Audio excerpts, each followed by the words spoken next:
this shit up.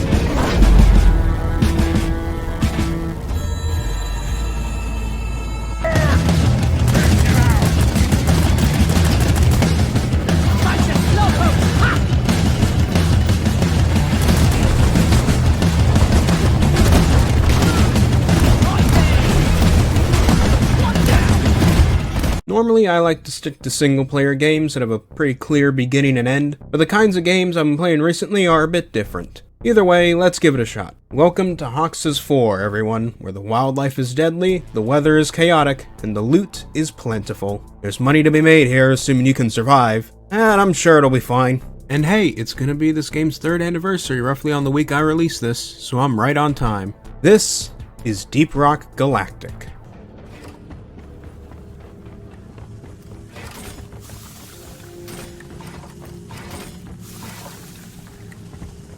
To those we lost, nothing To will light, stop to darkness, us now. and to making it back alive.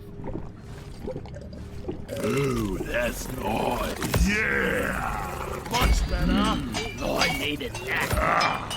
Deep Rock isn't the highest fidelity game out there, using a more polygonal style, but it's packed with detail and combined with amazing post-processing for some really nice to look at visual effects. The style seems to be getting more and more popular lately, with games like Valheim doing the same thing, and I must say I approve of this. It's a very creative workaround to create a 3D world that still looks amazing, but isn't nearly as harsh on people's systems like most AAA games are. This has my total thumbs up. The music is good too. It's a nice mix between the mysterious exploration music for when you start out a mission,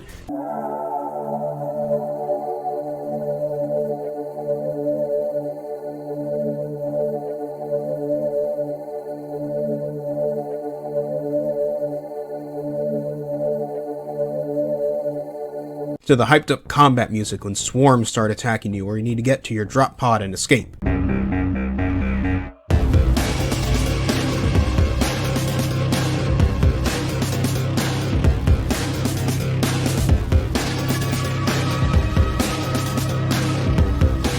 Speaking of which, what exactly are you doing down here anyway?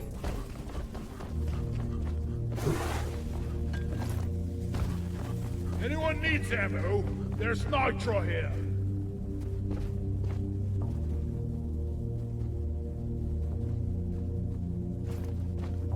Not much story to a game like this, unfortunately. There's a lot of world building, but not much story. It effectively goes that the planet Hox's 4 is extremely dangerous, but is filled with countless minerals, gems, and ore that could sell for quite a lot if excavated.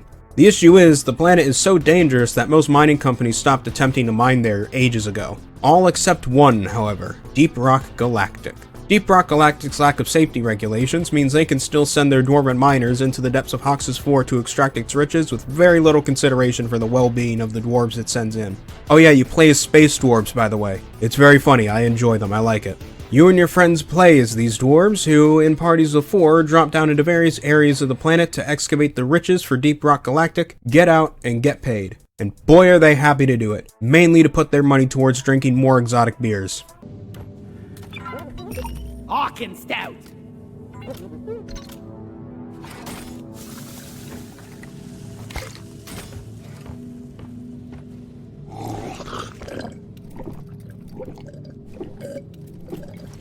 Yeah!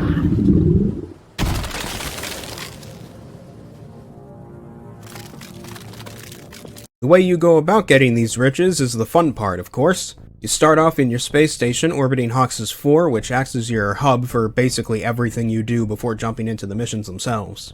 You use the various modules to upgrade your equipment, select missions, change your appearance, and drink various kinds of beer while screwing around with your friends. Once you're done doing that, you gotta choose your class. There's the gunner, driller, scout, and engineer. Each one has their own playstyle that makes them an asset during missions. You got a primary, a secondary, grenades, and a movement weapon.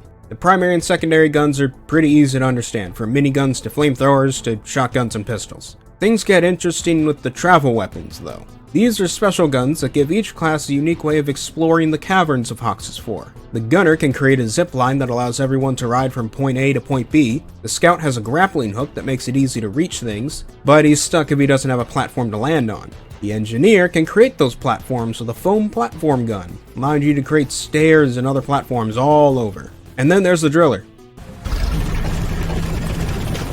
He drills. What did you expect?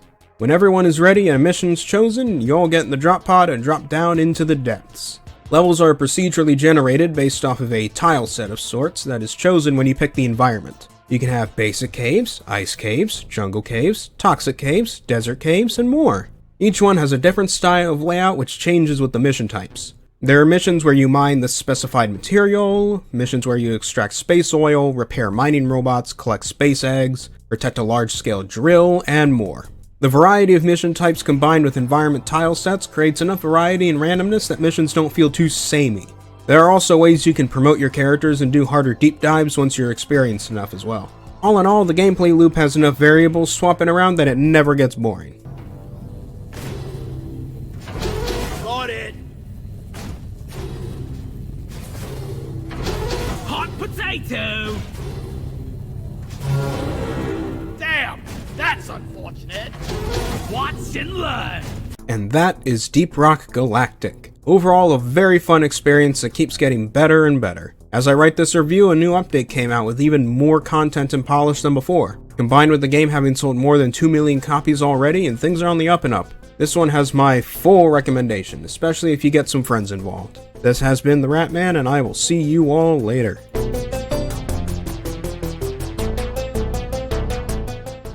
And lastly, a special thank you shout out to my Patreon. With $5 a month pledge is a sad old man eating Pringles by himself. Thank you for the $5.